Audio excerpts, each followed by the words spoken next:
આગળ સમાચારમાં વાત કરીએ તો લોકસભા મધ્યસ્થ કાર્યાલયનું ઉદ્ઘાટન કરવામાં આવ્યું છે, જેમાં અનેક નેતાઓ ઉપસ્થિત રહ્યા હતા। ઉદ્ઘાટન સાથે કાર્યકર્તા સાથે પણ મુલાકાત કરી અને સાથે જ લોકસભા 2024માં પ્રધાનમંત્રીના નેતૃત્વમાં ચૂંટણી લડાશે। ગુજરાતમાં 26માંથી 26નો ટ્રેક છે, રેકોર્ડ કરી રહ્યું છે।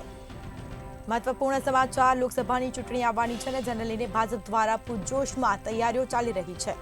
તો લોકસભા મધ્યસ્થ કાર્યાલયનું ઉદ્ઘાટન કરવામાં આવ્યું છે, જેમાં અનેક નેતાઓ ઉપસ્થિત રહ્યા હતા। ઉદ્ઘાટનની સાથે કાર્યકર્તાઓ સાથે પણ મુલાકાત પણ કરી હતી।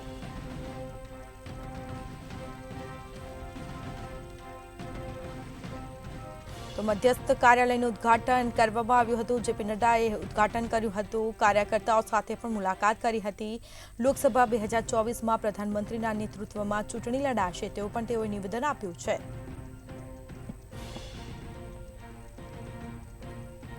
તો કાર્યાલયનું ઉદ્ઘાટન કરવામાં આવ્યું છે, સાથે જ લોકસભા મધ્યસ્થ કાર્યાલયનું ઉદ્ઘાટન કરવામાં આવ્યું હતું। તો રાષ્ટ્રીય અધ્યક્ષ જેપી નડ્ડા દ્વારા મધ્યસ્થ કાર્યાલયનું છે તે ઉદ્ઘાટન કરવામાં આવ્યું છે। તેઓ નિવેદન પણ આપ્યું છે।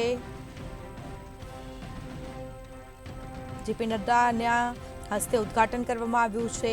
ઉદ્ઘાટનની સાથે કાર્યકર્તાઓ સાથે પણ તેઓએ મુલાકાત કરી હતી।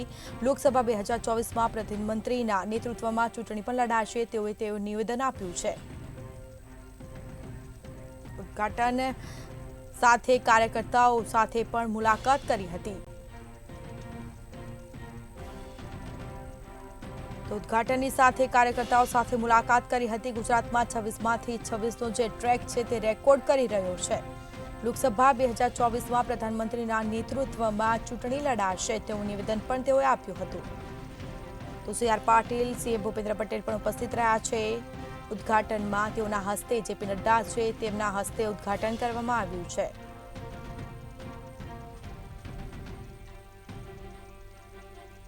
તો લોકસભા મધ્યસ્થ કાર્યાલયનું ઉદ્ઘાટન કરવામાં આવ્યું છે। રાષ્ટ્રીય અધ્યક્ષ જેપી નડ્ડા દ્વારા મધ્યસ્થ કાર્યાલયનું છે તે ઉદ્ઘાટન કરવામાં આવ્યું હતું, જેમાં નેતા પણ ઉપસ્થિત રહ્યા છે।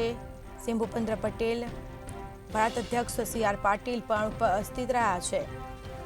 ભાજપના અધ્યક્ષ સી આર પાટીલ પણ ઉપસ્થિત જોવા મળ્યા છે। તો કાર્યાલયનું ઉદ્ઘાટન કરવામાં આવ્યું છે। લોકસભા 2024ની ચૂંટણીની તૈયારીઓ પૂરજોશમાં ચાલી રહી છે।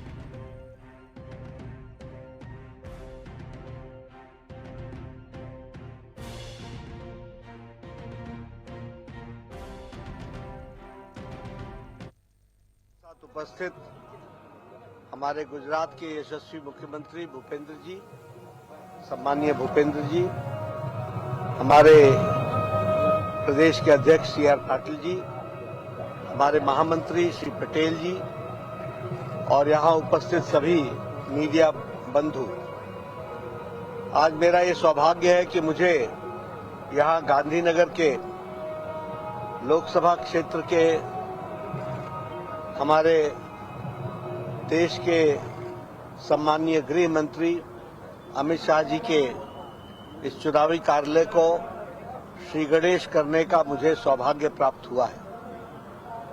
और इसके साथ साथ आज मुझे बताया गया है कि 25 और स्थानों पर भी लोकसभा के दृष्टि से जो चुनाव की प्रक्रिया प्रारंभ होगी उसके लिए कार्यालयों का उद्घाटन करते हुए सभी अपने भारतीय जनता पार्टी के गुजरात प्रदेश के प्रमुख कार्यकर्ताओं के साथ चर्चा भी होगी और मुलाकात भी होगी।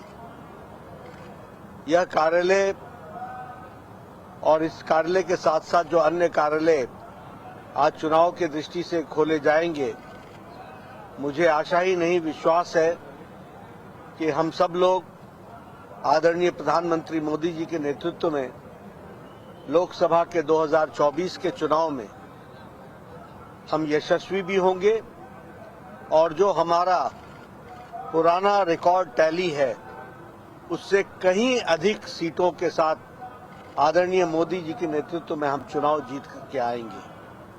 આજે લોકસભા ચૂંટણીનું સંકલન કરવામાં આવ્યું છે ત્યારે આજે આપણી સાથે વાત કરવા માટે જે કેસી પટેલ છે તેમની સાથે આપણે સીધી વાત કરશું. આજે ભારતીય જનતા પાર્ટી દ્વારા જે છે લોકસભા ચૂંટણીનું મધ્યસ્થ કાર્યનું ઉદઘાટન કરવામાં આવ્યું છે, શું કહેશો?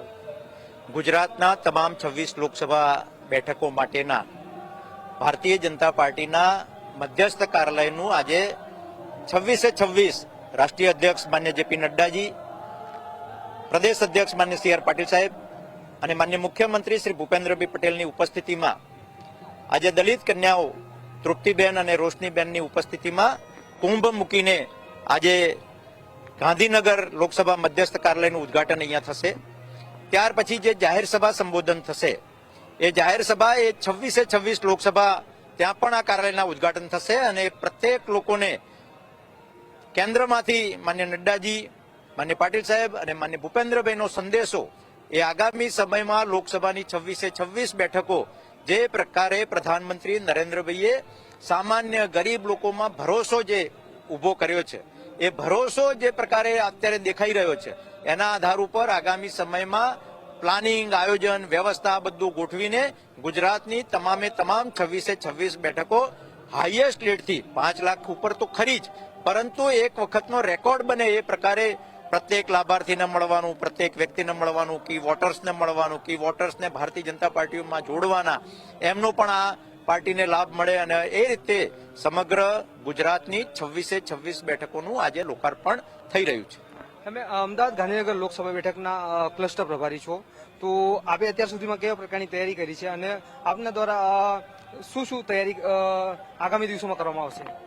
પાર્ટીએ આખો રોડમેપ બનાવ્યો છે અને રોડમેપ પ્રમાણે બધી જ કામગીરીની વહેંચણી કરેલી છે.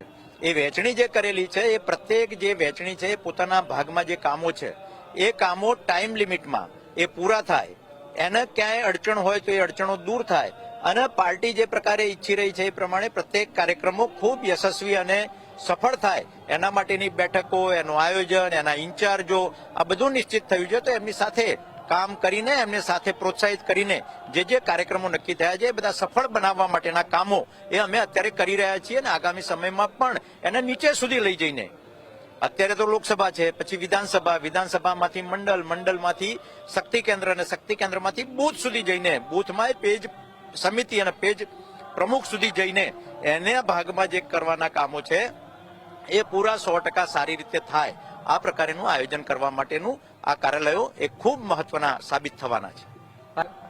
ભારતીય જનતા પાર્ટીનું સ્પષ્ટ માનવું છે કે તેઓ 2000 લોકસભાની ચૂંટણીમાં જે છે તે જંગી બહુમતીથી જીતવાની સાથે સાથે પ્રત્યેક જે લોકસભા બેઠકો છે તેમાં પણ તેઓ જે છે મતોની સંખ્યા જે ક્યાંક ને ક્યાંક ભારતીય જનતા પાર્ટી તરફ વળે એવો તેમનો પ્લાનિંગ છે. જયેશ પાટડિયા, મંતવ્ય ન્યૂઝ.